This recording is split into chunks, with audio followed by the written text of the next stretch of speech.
ఈరోజు మరో mobile stand బాగుందా?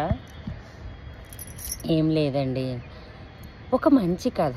కొడుక్కి తల్లి చెప్పిందంట, నాన్న ఈరోజు దేవుడికి దండం పెట్టే అమ్మ అంటే, అమ్మ దండం పెట్టినంతసేపు ఒకటే టెన్షన్ అమ్మ, ప్రసాదం పెట్టలేదు, దీపం సరిగ్గా పెట్టలేదు, పెట్టినప్పుడు దీపం మారిపోయింది, కొబ్బరికాయ కదా బాగుంటుందో లేదో, మరి నాకు చాలా టెన్షన్ అమ్మ అన్నాడంట అమ్మకి. అప్పుడు తల్లి ఏం చెప్పిందో తెలుసా? తల్లి చెప్పిందంట, నీకు ఒక కథ చెప్తాను విను. నేను ఏదో వినిదే కదా, ఒక బోయగాడు అంటే అదే హంటింగ్ చేస్తుంటారు కదా, ఒక హంటర్ అనమాట. అతను ఏంటి రోజు హంటింగ్ చేయడానికి వెళ్ళేవారంట. వెళ్తే ఒకరోజు ఒక్క జంతువు కూడా తన చిక్కుల్లో పడలేదు. అంటే తనకి చంపడం ఒక జంతువుకి అవ్వలేదు. తన ఆహారం, తన జీవితంకి ఆధారం అదే అన్నమాట. అవ్వకపోతే ఏం చేస్తాడనుకొని ఒక చెట్టు మీదకి ఎక్కి ఆ ఆకులన్నీ తెంపారంట.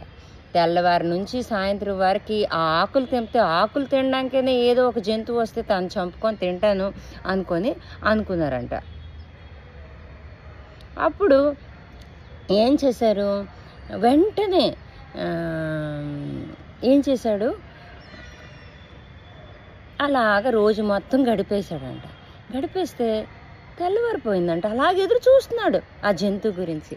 అయితే ఇందులో నీతి ఏంటి తెలుసా? ఆ రోజు అతనికి శివరాత్రి అని కూడా తెలియదు, మహాశివరాత్రి. చక్కని ఉపవాసం చేశారు. రాత్రల్లా ఆకులు తెంపుకుంటూ జాగారం చేశారు. చేస్తే శివుడు ప్రత్యక్షమయ్యి ఏం వరం కావాలో కోరుకోమన్నారంట. అంటే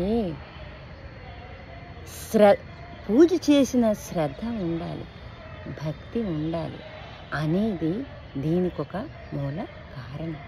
అలాగే నాకు కొన్ని పద్ధతులు ఇవి నాకైతే తెలియదు.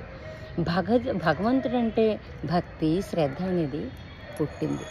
తప్పులు ఏమైనా ఉంటే నేను మన్నించమని అందరికీ అడుగుతున్నా. ఆ భగవంతుడు, నేను అతని బిడ్డనే కాబట్టి, అందరం అతని బిడ్డలమే కాబట్టి, ఎప్పుడవని కన్న తల్లిదండ్రులు అవని, భగవంతుడు అని మనం చేసిన తప్పుల్ని ఎలా అవని మన్నిస్తారు. సింపుల్ ఎగ్జాంపుల్, మొన్ననే గత శనివారమే నేను ఏమీ తినకుండా ఉపవాసం అన్నీ తినేసాను. ఉల్లిపాయ నాకు తెలిసి నేను చాలా రేర్ తినేసాను. కానీ అలాగే తప్పులు మన్నించమని. బోయగాడు కథ బాగుందా? హంటర్ కదా, చూసారా? మహాశివరాత్రి మారేడు దళాలు చెట్టు మీద నుంచి తెంపి ఆ కిందే ఈ శివలింగం కూడా ఉందంట.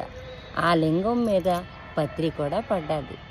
అదృష్టం అనేది కలిసి వస్తే మనకి మంచి జరగాలంటే ఏదో ఒక విధంగా జరుగుతుంది. ఇంతటితో సెలవు తీసుకోండి.